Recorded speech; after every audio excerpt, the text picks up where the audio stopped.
ವ್ಯಾಸ ಭಾರತದ ಅಭಿನವ ಭಾರತ ಪಾತ್ರಗಳ ನಡೆನುಡಿಯ ಸಮಸ್ಯೆಗಳು. ಆತ್ಮೀಯ ವೀಕ್ಷಕರೇ, ನಿಮಗೆಲ್ಲರಿಗೂ ನನ್ನ ಲೈಫ್ ಟೈಮ್ಸ್ ಮೀಡಿಯಾ ಚಾನಲ್ಗೆ ಸ್ವಾಗತ ಬಯಸುತ್ತಾ, ಅಭಿನವ ಭಾರತ ವ್ಯಾಸ ಭಾರತವನ್ನು ಆಧರಿಸಿದ ಅಭಿನವ ಭಾರತ, ನನ್ನ ಸ್ವರಚಿತ ಅಭಿನವ ಭಾರತ, ಅದರ ಆದಿಪರ್ವವನ್ನು ಮುಂದುವರಿಸ್ತಾ ಇದ್ದೇನೆ. ನನಗೆ ಆಯುಷು ಶ್ರೇಯಸ್ಸು ಎಂದರೆ ಅದು ನನ್ನನ್ನು ಹತ್ತಿರದಿಂದ ಬಲ್ಲವರೇ ಬಲ್ಲರು. ಎಲ್ಲ ದೇವರ ಕೃಪೆ, ಕೃಷ್ಣ ಕೃಪೆ. ಮಹಾಭಾರತವನ್ನು ನಾನು ಅಭಿನವ ಭಾರತ ಹೆಸರಿನಲ್ಲಿ ಬರೆದ ಮೇಲೂ ಕೂಡ ನನಗೆ ಆ ಅನುಭವ ಆಗಿದೆ. ಈಗ ವಾಚನ ಮಾಡ್ತಾ ಇರಬೇಕಾದರೂ ಕೂಡ ಆಗ್ತಾಯಿದೆ. 440 ಪುಟದ ನನ್ನ ಅಭಿನವ ಭಾರತವನ್ನು ನಾನು ವಾಚನ ಮಾಡಬೇಕು. ಅದನ್ನು ಆ ದೇವರು, ಆ ಕೃಷ್ಣ ನಡೆಸಿಕೊಡಬೇಕು. ಅಭಿನವ ಭಾರತವನ್ನು ಸುಮಾರು 5 ವರ್ಷ ತೆಗೆದುಕೊಂಡಿದ್ದೇನೆ. ಅದಕ್ಕೊಂದು ಹೊಸ ತಿರುವು, ಹೊಸ ರೂಪ ಕೊಟ್ಟಿದ್ದೇನೆ. ಮೂಲಕ್ಕೆ ನಿಷ್ಠೆಯಿಂದ ನಾನು ಕೆಲವು ಬದಲಾವಣೆಗಳನ್ನು ಮಾಡಿದ್ದೇನೆ. ಯಾರೇ ವಿದ್ವಾಂಸರು ಇರಲಿ, ನೀವು ಹೇಗೆ ಮಾಡಿದ್ದೀರಿ ಈ ಬದಲಾವಣೆಯನ್ನು ಎಂದು ಕೇಳಿದರೆ ಉತ್ತರ ಅವ್ರು ಕೇಳಲ್ಲ ಬಹಳ ಮಾಡಿ, ಯಾಕೆಂದರೆ ಅದರಲ್ಲೇ ಇದೆ, ಆ ಬರವಣಿಗೆಯಲ್ಲೇ ಇರುತ್ತೆ. ಅಂತಹ ಬರವಣಿಗೆ, ವೊಕ್ಯಾಬ್ಯುಲರಿ, ಶಬ್ದ ಸಂಪತ್ತು ನನ್ನ ಸಾಧನೆಯಲ್ಲಿದೆ. ಅದನ್ನು ಹೇಳುವಾಗ ನನಗೆ ಆ ದೈವಾನುಭವ ಆಗ್ತಾಯಿದೆ, ಕೃಷ್ಣನ ದೈವಾನುಭವ. ನಾನು ಇಲ್ಲಿ ಕೂತ್ಕೊಳ್ತಾ ಇದ್ದೇನೆ ಎಂದರೆ ಆ ದೇವರ ಮೇಲೆ ನಾನು ಇಟ್ಟಿರುವ ನಂಬಿಕೆ ಕೆಟ್ಟವರೆಲ್ಲವೋ ಭಗವಂತನ ನಂಬದೆ ಕೆಟ್ಟರೆ ಕಡಲಿಗೆ. ಕೃಷ್ಣನ ದೇವಾಲಯದಲ್ಲಿ ಪ್ರವಚನಗಳು ನಡೆಯುತ್ತವೆ. ಪ್ರಗತಿಪರರು ಕೂತ್ಕೊಂಡು ಕೃಷ್ಣ ದೇವರಲ್ಲ ಅಂತ ಹೇಳಿ ನೋಡೋಣ, ಧೈರ್ಯ ಇದ್ದರೆ. ರಾಮದೇವರ ದೇವಾಲಯದಲ್ಲಿ ಕೂತ್ಕೊಂಡು ರಾಮ ದೇವರಲ್ಲ ಅಂತ ಹೇಳಿ ನೋಡೋಣ, ಪುರಾಣ ಭಂಜಕ ಮಾಡ್ತೀರಾ? ಹೇಳಿ ನೋಡೋಣ. ಅದು ಆತ್ಮವಂಚನೆ. ನಮ್ಮ ಆತ್ಮದಲ್ಲೇ ದೇವರಿದ್ದಾನೆ, ಜೀವಾತ್ಮನಲ್ಲಿ ಪರಮಾತ್ಮನಿದ್ದಾನೆ. ಈಗ ಮುಂದಿನ ಅಭಿನವ ಭಾರತದ ಆದಿಪರ್ವವನ್ನು ಮುಂದುವರಿಸ್ತಾ ಇದ್ದೇನೆ. ಸತ್ಯವತಿ ಅವಳ ಒತ್ತಾಯಕ್ಕೆ ವ್ಯಾಸ ಮಣಿಯಲೇಬೇಕಾಗಿದೆ.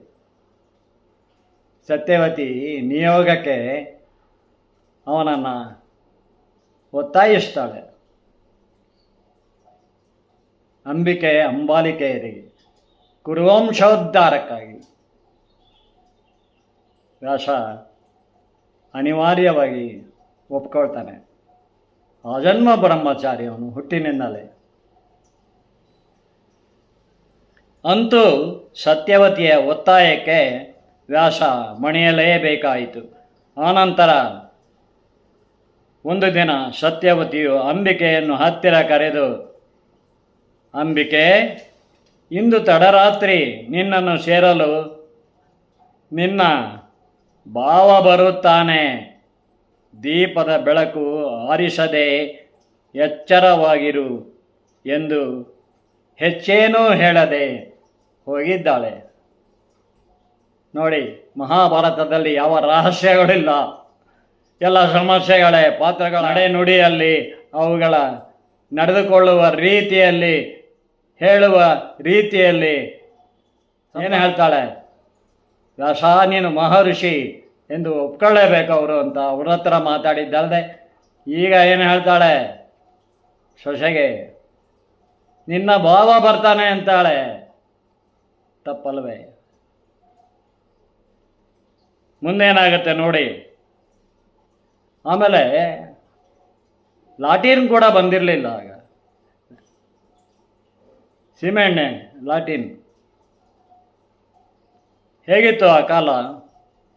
ಕಂದೀಲು ಗೋಡೆಯಲ್ಲಿ, ದೀಪದ ಎಣ್ಣೆಗಳು ದೀವಟಿಗೆಗಳ ಥರ ಗೋಡೆಯಲ್ಲಿ, ಒಂದು ರೂಮಿನ ಗೋಡೆಯಲ್ಲಿ ಸಭಾಂಗಣದಲ್ಲಿ ಉರಿತಾ ಇರ್ತದೆ. ಅದನ್ನು ನೀವು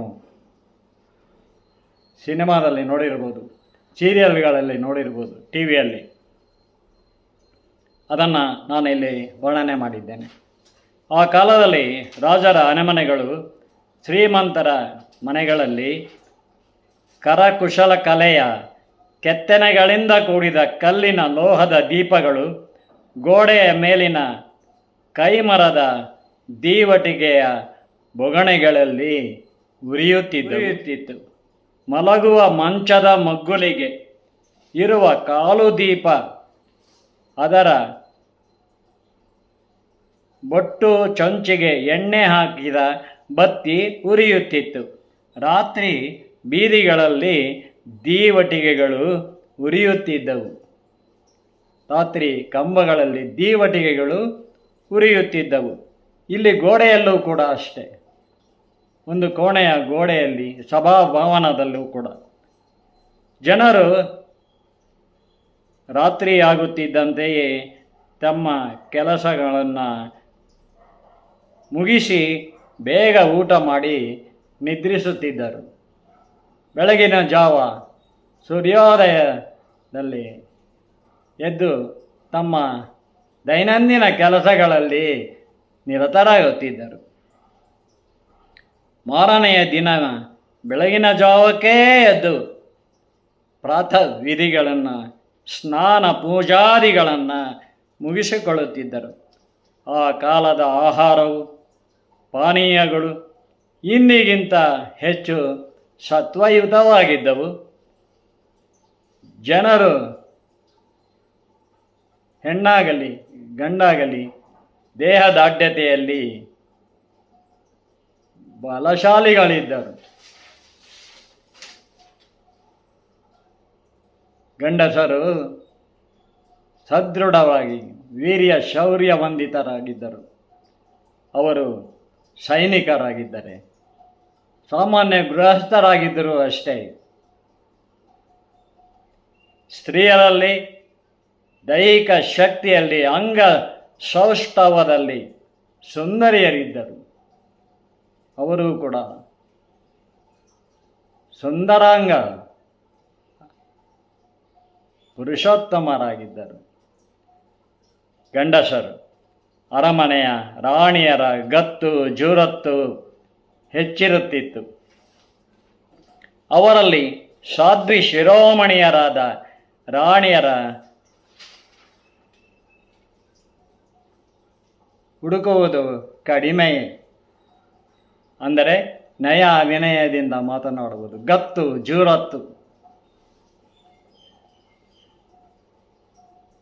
ಅಂತಹ ರಾಣಿಗೆ ಹೆದರಿ ದಾಸಿಯರು ಕೆಲಸ ಮಾಡುತ್ತಿದ್ದರು.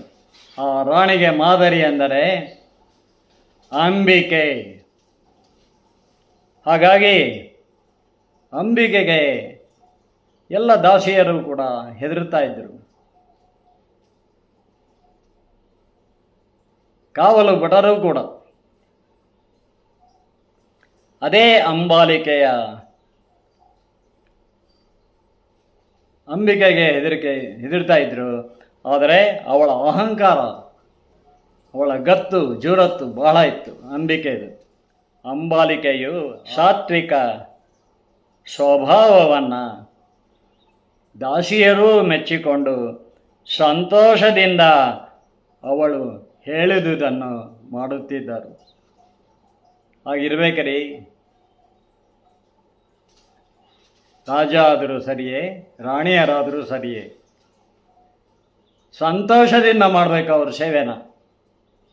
ಅದನ್ನು ಇಂದು ನಾವು ನೋಡ್ತಾ ಇದ್ದೇವೆ. ದೇಶದ ಚುಕ್ಕಾಣಿಯನ್ನು ಹಿಡಿದಿರ್ತಕ್ಕಂಥ ನಮ್ಮ ಪ್ರಧಾನಿ ಮೋದಿಜಿಯವರಲ್ಲಿ ಅವರ ಸೇವೆ ಮಾಡುವುದು ಅಂದರೆ ಅದೊಂದು ನಮ್ಮ ಭಾಗ್ಯ ಎಂದು ಭಾವಿಸಿರ್ತಕ್ಕಂಥವರಿದ್ದಾರೆ. ಅವರ ಬಾಡಿಗಾರ್ಡ್ಗಳು ಪ್ರಧಾನಿಯ ನಿವಾಸದ ಕೆಲಸದವರು ಕೂಡ, ಆಳುಗಳು ಕೂಡ. ಸರಿ, ಅದೊಂದು ರಾತ್ರಿ ಸತ್ಯವತಿ ಹೇಳಿದಂತೆ ಅಂಬಿಕೆ ತನ್ನ, ಯಾಕೆ ಮೋದಿಯವರ ನಾನು ಉದಾಹರಣೆ ತೆಗೆದುಕೊಂಡೆ ಅಂದರೆ ಅಭಿನವ ಭಾರತ, ಇದು ಅಭಿನವ ಭಾರತ. ನಮ್ಮ ಭಾರತವೂ ಅಷ್ಟೇ ನಿತ್ಯ ನೂತನ, ಅದರ ಪುರಾಣ ಇತಿಹಾಸಗಳು. ರಾಮ ಹೇಗೆ ಹೋದ ಲಂಕಾಪಟ್ಟಣಕ್ಕೆ? ನಡ್ಕೊಂಡು ಹೆಂಗೆ ಹೋದ? ಭರತ ನಂದಿ ಗ್ರಾಮದಲ್ಲೇ ಉಳಿದ್ಬಿಟ್ಟ. ಅವನು ಕೈಲಾಗದವನು, ರಾಜ್ಯ ಆಳೋದಕ್ಕೆ ಆಗಲಿಲ್ಲ ಅವನಿಗೆ. ಹೋಗಿ ಆಗಿನ ಕಾಲದ ರಾಜರು ಮಹಾರಾಜರುಗಳು ಹೇಗಿದ್ದರು ಅಂತ ಶ್ರೀರಂಗಪಟ್ಟಣದ ಟಿಪ್ಪು ಪ್ಯಾಲೇಸ್ ಹೇಳುತ್ತೆ. ಅಲ್ಲಿರುವ ಇದನ್ನು ನಾನು ಪ್ರಸ್ತಾವನೆಯಲ್ಲಿ ಹೇಳಿದ್ದೇನೆ, ಅಭಿನವ ಭಾರತ ಪ್ರಸ್ತಾವನೆಯಲ್ಲಿ. ಅವರು ಉಪಯೋಗಿಸ್ತಾ ಇದ್ದಂಥ ಅರಮನೆಯಲ್ಲಿ ಪಾತ್ರೆ ಪಡಗಗಳು, ಆನಂತರ ರಾಜರು ಯೋಧರು ಧರಿಸುತ್ತಿದ್ದ ತೋಳಬಂದಿಗಳು, ಕಂಕಣಗಳು, ಕವಚಗಳು, ಕತ್ತಿ ಗುರಾಣಿಗಳು ಹೇಗಿದ್ದವು, ಎಷ್ಟು ಭಾರ ಇದ್ವು. ಕತ್ತಿ ಗುರಾಣಿ, ಕವಚಗಳು ಎದೆಗೆ ಹಾಕ್ಕೊಳ್ಳೋದು, ಕಿರೀಟ ಹೇಗಿದ್ದು ಅಂದರೆ ಅವರೆಷ್ಟು ದೃಢಕಾಯರಾಗಿದ್ದರು ಎಂಬುದನ್ನು ನಾವು ಯೋಚನೆ ಮಾಡಬೇಕಾಗ್ತದೆ. ಇದನ್ನು ನಾನು ಪ್ರಸ್ತಾವನೆಯಲ್ಲಿ ಹೇಳಿದ್ದೇನೆ. ಅಭಿನವ ಭಾರತದಲ್ಲಿ ಸಾಲಾರ್ ಜಂಗ್ ಮ್ಯೂಸಿಯಂಗೆ ಹೋಗಿ ಹೈದರಾಬಾದಿಗೆ, ನಿಮಗೆ ಅರ್ಥವಾಗ್ತದೆ.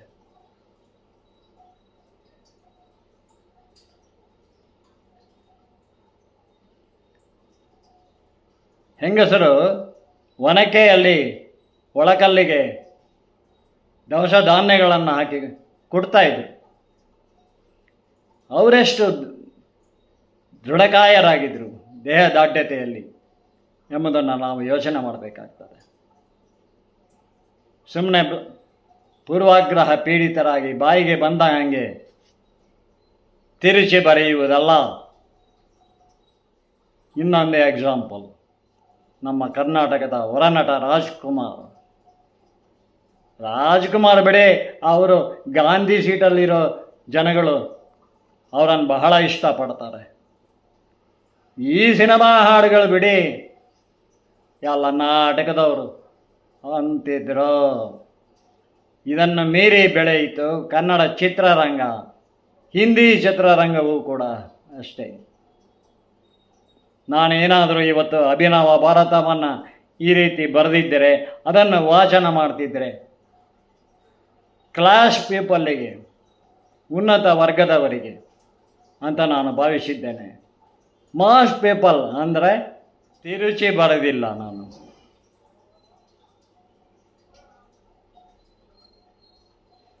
ನಾನು ನನ್ನ ಆಪ್ತ ಮಿತ್ರರಾದ ಹೇಳ್ತಾರೆ ತುಂಬ ಚೆನ್ನಾಗಿ ಬರೆದಿದ್ದೀರಿ ಅಂತ. ಅಷ್ಟೈತೆ ಹಾಮ ನಾಯಕರು, ನಿಮಗೆ ಕತೆ ಬರೆಯುವ ಕಲೆ ಸಿದ್ಧಿಸಿದೆ ಅಂತಾರೆ. ಹಾಗಾಗಿ ನಾನು ಕಾಲೇಜ್ ಕಲಿಗಳು ಅವರಿಗೆ ಕಳಿಸಿದ್ದೆ. ಒಂದು ಖಾಸಗಿ ಕಾಲೇಜಿನ 7 ಬೀಳುಗಳನ್ನು ನಾನು ಅದರಲ್ಲಿ ಚಿತ್ರಿಸಿದ್ದೇನೆ. ನೀವು ಕಾಲೇಜ್ ಮೇಷ್ಟ್ರ ಅಂತ ಕೇಳಿದವರಿದ್ದಾರೆ. ಇಲ್ಲ ಸರ್, ಮತ್ತು ಹೇಗೆ ಬರೆದ್ರಿ? Library is the good consultant ಅಂತ ಹೇಳ್ತಾರೆ. ಸಾರ್ವಜನಿಕ ಗ್ರಂಥಾಲಯ ನನಗೆ, ಅಲ್ಲಿ ನಾನು ಆಕಾರ ಗ್ರಂಥಗಳನ್ನು ಹುಡುಕಿದ್ದೇನೆ, ನೋಟ್ಸ್ ಮಾಡಿದ್ದೇನೆ ತಿಂಗಳಾನುಗಟ್ಟಲೆ ಬರೆಯುವಾಗ. ಅಭಿನವ ಭಾರತವನ್ನು ಕೂಡ ಹಾಗೆಯೇ ಮಾಡಿದ್ದೇನೆ. ನಿಮಗೆ ಕತೆ ಹೇಳುವ ಕಲೆ ಸಿದ್ಧಿಸಿದೆ ಹಮಾನಾಯಕರು. ಇನ್ನು ನನ್ನ ತಿರುಮಲೇಶನ ತ್ರಿಗುಣಾತ್ಮಕ ಪ್ರಪಂಚ ಓದಿದವರು ಸಾಹಿತಿಗಳು, ದೇವಡು ಮುಂತಾದ ಹಿರಿಯ ಸಾಹಿತಿಗಳಲ್ಲಿ ನಿಲ್ಲಬಲ್ಲ ಕೃತಿಯಾಗಿದೆ. ಅವರ ಕೃತಿಯ ಸಾಲಿನಲ್ಲಿ ನಿಲ್ಲಬಲ್ಲ ಕೃತಿಯಾಗಿದೆ ಅಂತ ಹೇಳ್ತಾರೆ.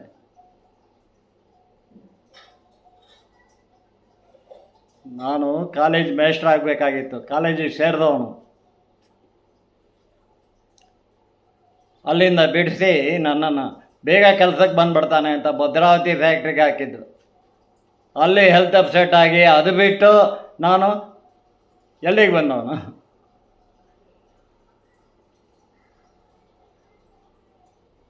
ಟೆಲಿಕಾಮ್ ಡಿಪಾರ್ಟ್ಮೆಂಟ್, BSNL ಆದಮೇಲೆ VR ತೊಗೊಂಡಿರೋನು 2001ರಲ್ಲಿ. ಟೈಫಾಯ್ಡ್ ಆದವ್ರು ಯಾರೂ ಬದುಕಿಲ್ಲ. ಫ್ಯಾಕ್ಟ್ರಿಯಲ್ಲಿ ಟೈಫಾಯ್ಡ್ ಆಗಿದೆ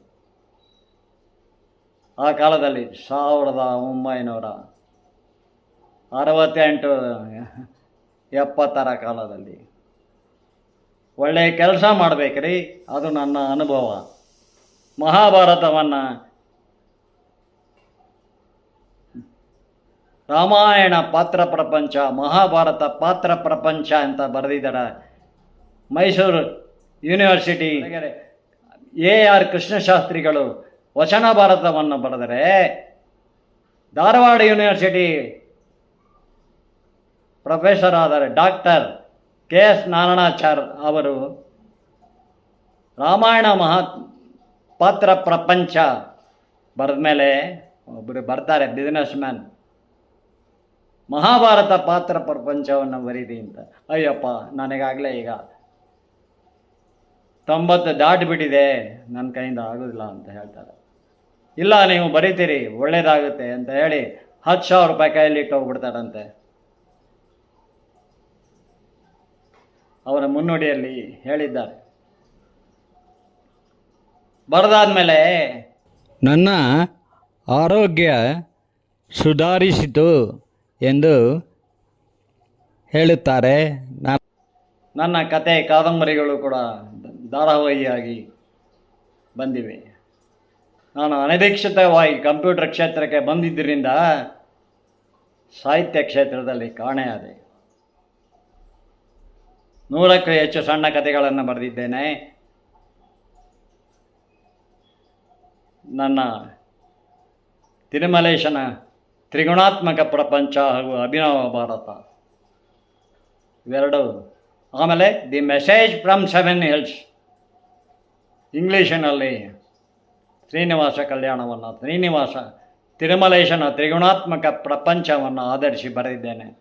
ಅದು ಕೂಡ ಚೆನ್ನಾಗಿ ಬೇಡಿಕೆಯಲ್ಲಿದೆ. ಎಲ್ಲ ಪ್ರತಿಗಳು ಖಾಲಿಯಾಗಿವೆ. ನನ್ನ ಕಂಪ್ಯೂಟರ್ ಪುಸ್ತಕಗಳು ಖಾಲಿಯಾಗಿವೆ. ವಿನ್ ಕಂಪ್ಯೂಟರ್, ಮೇಜಿನ ಮೇಲಿನ ಪ್ರಕಾಶನ, ವಿನ್ ಯುವರ್ PC 3 ಕೂಡ. ನಾನು ಇಲ್ಲಿ ಕೂತ್ಕೊಳ್ಳೋದು ಕೃಷ್ಣನ ಸೇವೆ ಅಂತ ವಾಚನ ಮಾಡೋದಕ್ಕೋಸ್ಕರ ಏನಂತ ನಾನು ಭಾವಿಸಿದ್ದೇನೆ. ಆದರೆ ಆ ಮಾಸ್ ಪೀಪಲ್, ಕೆಳವರ್ಗದ ಜನರಿಗೂ ಕೂಡ ಅಲ್ಲಿ ಪಾತ್ರಗಳಲ್ಲಿ ತಾನೇ ಆದ ವ್ಯಾಸ ಮಹರ್ಷಿ ಬರೆದ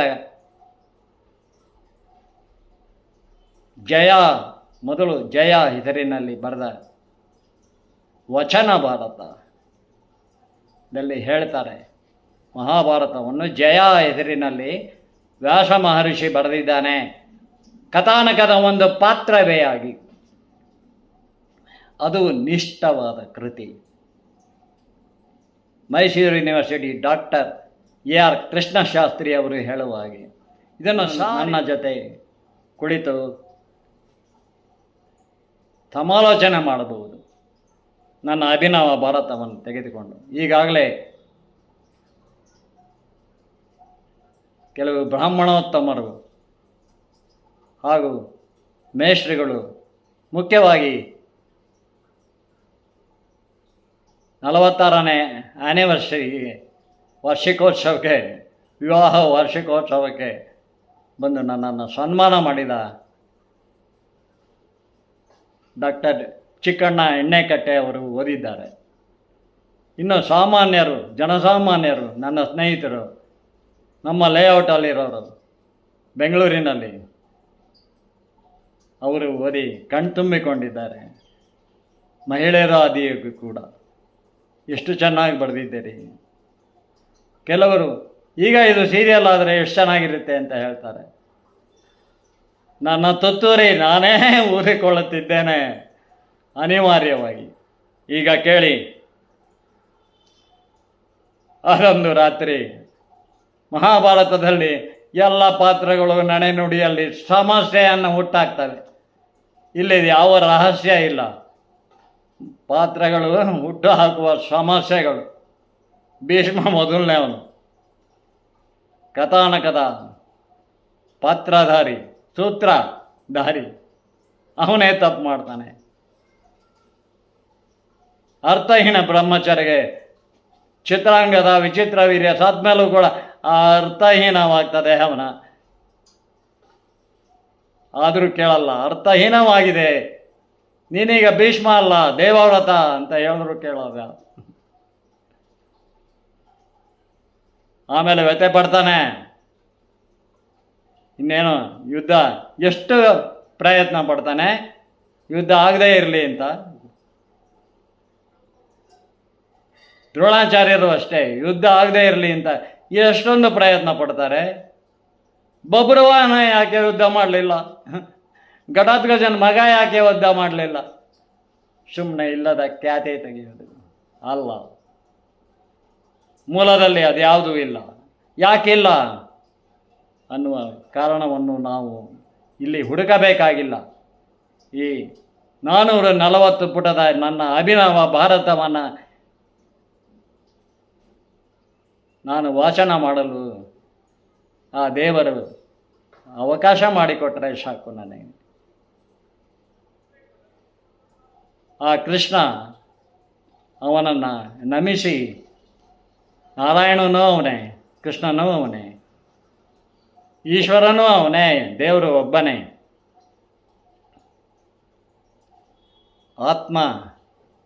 ಆತ್ಮನಲ್ಲಿ ಪರಮಾತ್ಮನಿದ್ದಾನೆ, ಅಲೌಕಿಕ ಶಕ್ತಿಯ ಆ ದೇವರಿದ್ದಾನೆ. ಅವನನ್ನು ನಾಮ ಕೋಟಿ ರೂಪಾತಿಶಯಗಳಲ್ಲಿ ಹಿಂದೂ ಧರ್ಮದಲ್ಲಿ ನಾವು ಕಾಣ್ತೇವೆ. ಕೃಷ್ಣನೂ ಒಬ್ಬ, ರಾಮನೂ ಒಬ್ಬ.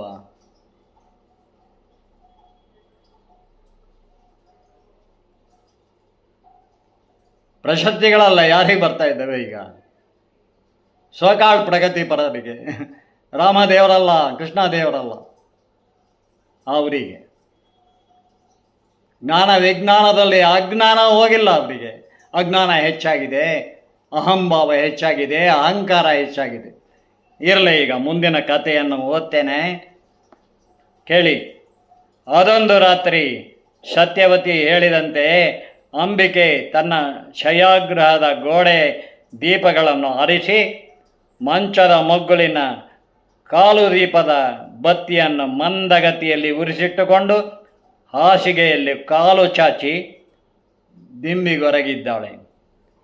ಭೀಷ್ಮನೋ ಇಲ್ಲ, ಕುರುವಂಶದ ಒಬ್ಬ ಸುಂದರನಾದ ಅರಸನು ತನ್ನ ಬಳಿಗೆ ಬರುವನೆಂದೇ ಊಹಿಸಿದ್ದಾಳೆ. ಭಾವ ಬರುತ್ತಾನೆ ಅಂತ ಹೇಳ್ಬಿಡ್ದ. ಮಹರ್ಷಿ ವ್ಯಾಸ ಬರ್ತಾನೆ ಅಂತ ಹೇಳೋದು ಬಿಟ್ಟು ನೋಡಿ ಅಲ್ಲೇ ಎಡವಟ್ಟು ಮಾಡ್ತಾಳೆ ಸತ್ಯವತಿ.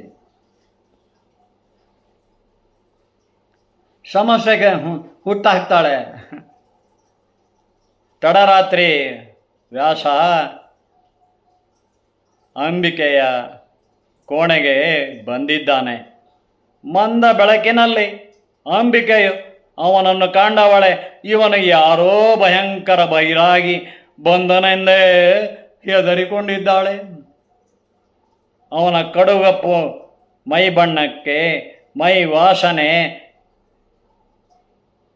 ಎತ್ತರದ ನಿಲುವಿನ ಕೆಂಜಟೆ ಶಿಕೆಗೆ, ಕಂದು ಮೀಸೆಯ ಉದ್ದನೆ ಗಡ್ಡಕ್ಕೆ, ಹೊಳೆವ ಕಣ್ಗಳ ಕೊರೈಸುವ ನೋಟಕ್ಕೆ ಅಸಹ್ಯಪಟ್ಟು ಮಂಚದ ಹಾಸಿಗೆಯಲ್ಲಿ ಕೌಚಿಕೊಂಡಿದ್ದಾಳೆ ಮುಖ ತೋರಿಸದೆ.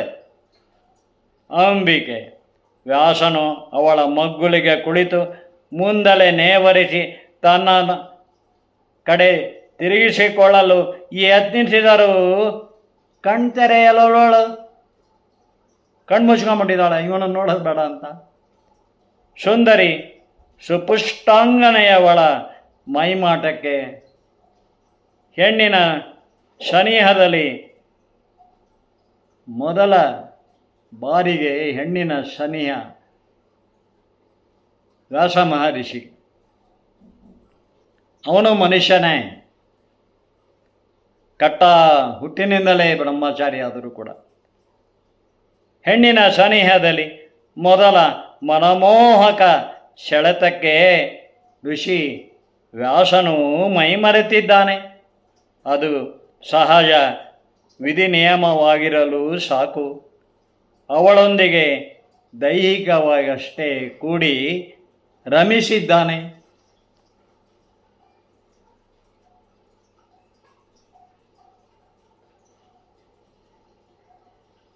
ಮುಂದೇನಾಯಿತು? ಮುಂದಿನ ಭಾಗದಲ್ಲಿ ಕಥೆಯನ್ನು ಮುಂದುವರಿಸ್ತೇನೆ.